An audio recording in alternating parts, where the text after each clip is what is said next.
Olá a todos.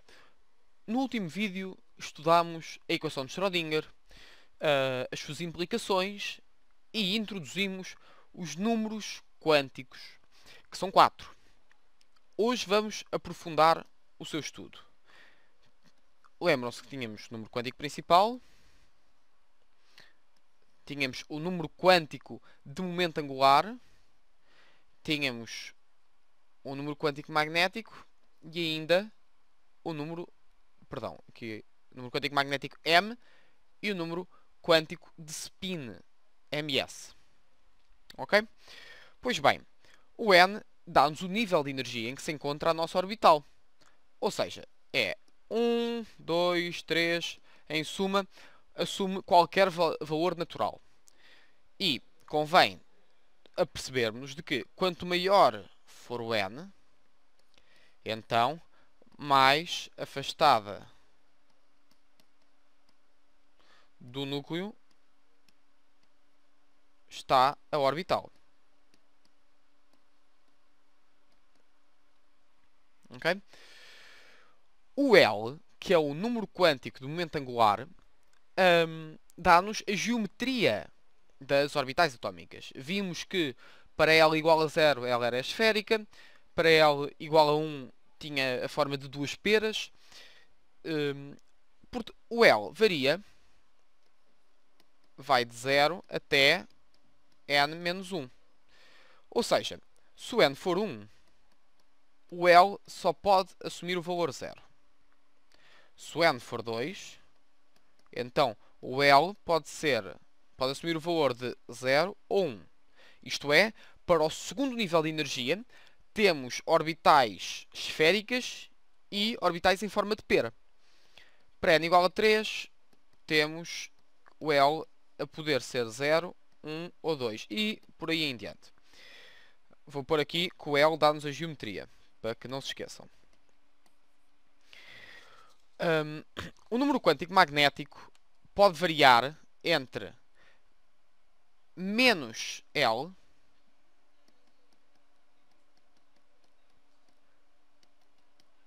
e L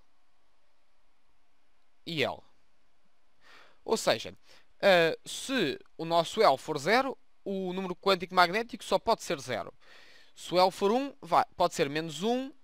Se o L for 1, então M pode ser menos 1, 0 ou 1. E por aí em diante. Por fim, o número quântico de spin caracteriza o eletrão. É uma característica intrínseca das partículas. E pode ser mais ou menos um meio. Quando falarmos de eletrões com spin paralelo, significa que ambos têm o mesmo ms, ou seja, ou são os dois um meio ou são os dois menos um meio. Quando falarmos de spins opostos, é porque têm sinais, o número quântico de spin de cada um dos eletrões tem sinais opostos. Este conhecimento é importante para que possamos caracterizar completamente a posição de um eletrão no átomo. Além disso, para aqueles que de vós forem avaliados nesta matéria, é muito importante poder descobrir se certas orbitais existem ou não. Por exemplo, se eu der definir uma orbital como 1 para o número quântico principal, 0, 1, 1 meio, isto define um eletrão, isto pode acontecer? Não. Porque reparem que o nosso L é 0, o que implica que o M tem de ser 0. E o M aqui é 1, portanto não pode ser. Há muitos exercícios, nomeadamente ao nível do 10º ano, para ver se a descrição a partir dos números quânticos de um eletrão faz ou não faz sentido. Não é essa a nossa preocupação a este nível. E vamos agora passar para os átomos polieletrónicos. Nos átomos polieletrónicos, para além da interação núcleo-eletrão, vamos pensar no caso do hélio, que é o mais simples dentro dos polieletrónicos, outro eletrão. E esse eletrão não só é atraído pelo núcleo, como repele o outro eletrão. Portanto, até posso ver aqui atração, repulsão. E isto é um problema já bastante antigo, que tem afligido muitos matemáticos, que é o problema dos três corpos. Porque reparem, o núcleo atrai este elétrão. Este elétrão afasta aquele elétrão. E, portanto, o movimento de cada um, pressupondo que o núcleo está fixo, vai influenciar o outro. E é muito difícil conhecermos exatamente, na verdade é impossível, conhecermos exatamente a posição de cada elétrão a partir da equação de Schrödinger em átomos polieletrónicos. Vou escrever aqui, equação de Schrödinger não descreve exatamente, de facto, não é resolúvel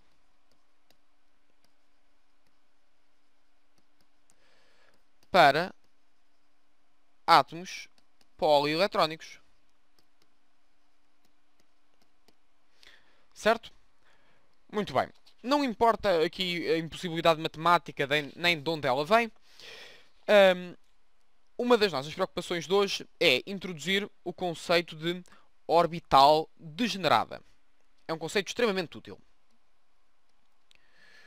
Ora, uma orbital, duas orbitais com n e L iguais são degeneradas. Isto é, têm a mesma energia. Têm igual energia. Estas orbitais são muito importantes e ocorrem muitas vezes. Por exemplo, as orbitais 2p, existem 3 orbitais 2p. De facto, se recordarem essa temática, vão ver que n igual a 2 implica que podemos ter L igual a 0, mas isto dá ms igual a 0, só dá uma orbital, e L igual a 1. E isto dá 3 orbitais.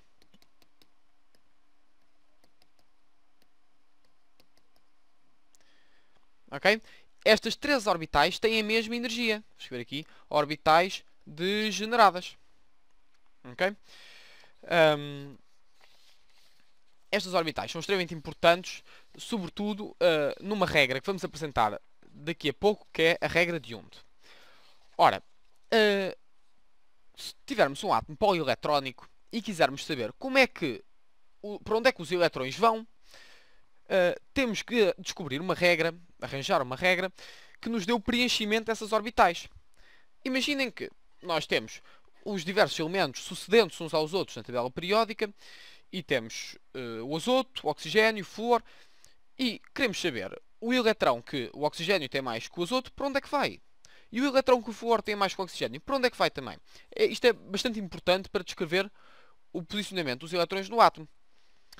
Temos então aquilo que se chama a regra de Vice-Wesser, e vou tentar ilustrá-la aqui. Primeiro colocamos na mesma coluna orbitais com o mesmo L, e na mesma linha orbitais com o mesmo N.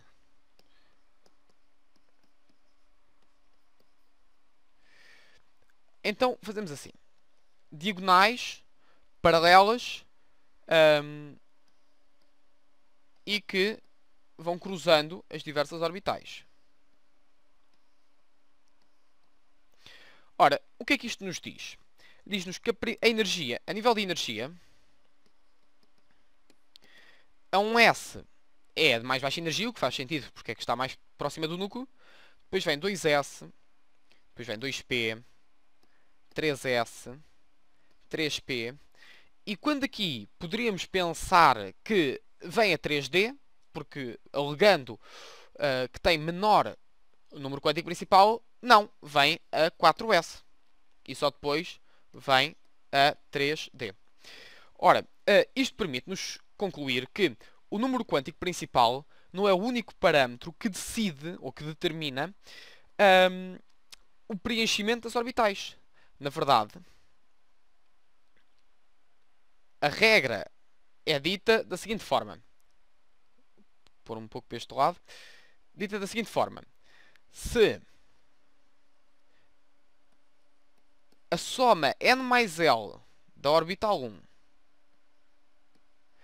é menor que n mais L da orbital 2, então a energia da orbital 1 é menor que a energia da orbital 2. Certo? E de facto, se formos a estudar isso ao longo desta regra de vice-versa que eu apresentei agora mesmo, esta aqui, podemos compreender que isto de facto se verifica. Acontece, porém, certos casos em que n mais L da orbital 1 é igual a n mais L da orbital 2. Ora, nestes casos, a orbital com menor n tem a menor energia. É o nosso critério de desempate. Recordemos agora a nossa exceção. A orbital 4s ter uma energia menor que a orbital 3d. E, de facto, vamos contar n mais L. Para a orbital 4s, temos n igual a 4, L igual a 0. Ou seja, n mais L igual a 4. Para a orbital 3d, temos n igual a 3, L igual a 2. Ora, 3 mais 2, 5. O n mais L é menor na 4s do que na 3d, de onde se conclui que a orbital 4s tem menor energia que a orbital 3d. Mesmo para acabar, quero-vos apresentar alguns princípios que sintetizam aquilo que tivemos a estudar para as orbitais e para o seu preenchimento. Primeiro princípio, energia mínima. Este princípio é um princípio que, enfim, vinga na natureza, porque todas as orbitais são preenchidas por ordem crescente de energia, segundo a regra que vimos há pouco, para conferir o máximo de estabilidade ao átomo. A segunda regra é a regra de Hund, físico alemão, que diz que eletrões num conjunto de orbitais degeneradas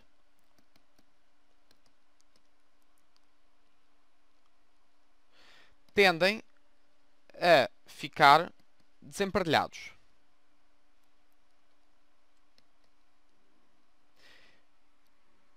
E, por fim, o princípio de exclusão de Pauli, que diz que não podem existir no mesmo átomo dois eletrões com os mesmos 4 números quânticos. Ora, quero só dar-vos um exemplo pequenino da regra de Hund, prometo que estou quase a acabar, que é, se tivermos, imaginemos, as orbitais 2p. Costumamos dizer que é 2px, 2py e 2pz. E têm exatamente a mesma energia. Como é que vamos fazer o preenchimento destas orbitais?